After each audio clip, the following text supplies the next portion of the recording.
Et pour aller un petit peu plus loin sur cette épidémie, nous retrouvons Caroline Goss, notre spécialiste des questions de santé à la rédaction. Bonsoir Caroline. Bonsoir Nicolas. Pourquoi cette épidémie d'Ebola inquiète-t-elle plus que celle des autres années?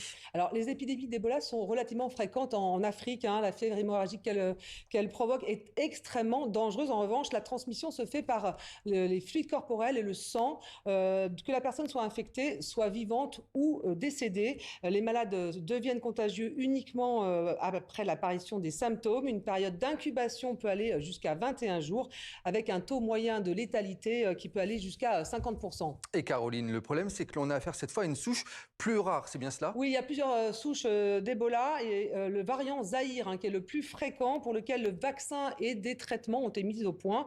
Et il y a la souche Bundibugyo, donc qui sévit actuellement en RDC, qui est moins létale, mais pour laquelle donc il n'y a aucun traitement et aucun vaccin.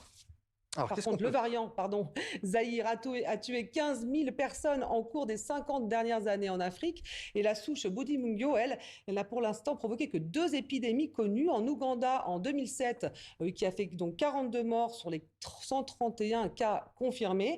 Et en RDC déjà, c'était en 2012, on comptait 13 morts sur 38 malades. Alors, Caroline, qu'est-ce qu'on peut faire précisément?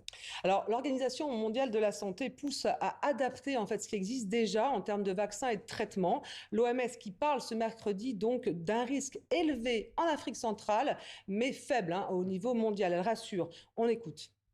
Je ne pense pas que cette épidémie sera terminée d'ici 2 mois. Nous ne connaissons toujours pas l'étendue de la propagation et elle touche déjà 2 provinces qui sont 2 provinces difficiles. Alors le problème, c'est que cette maladie se propage en zone de guerre, on l'a vu, difficilement accessible, où les populations sont poussées sur les routes et qui donc provoque des promiscuités très dangereuses. Écoutez cet expert britannique.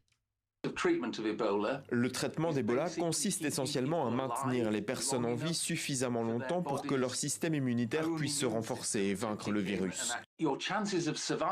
Les chances de survie dépendent donc fortement de la rapidité avec laquelle on est admis dans un hôpital capable de prendre en charge les patients lorsque leurs poumons défaillent ou lorsqu'ils saignent abondamment. Et donc pour ce professeur, la priorité absolue serait de stopper les combats, la guerre, pour permettre une intervention rapide des secours, des soins, pour donc que ça ne dégénère pas. Merci beaucoup pour toutes ces explications, Caroline Goss. Je sais que vous suivez ce dossier de près. Merci à vous.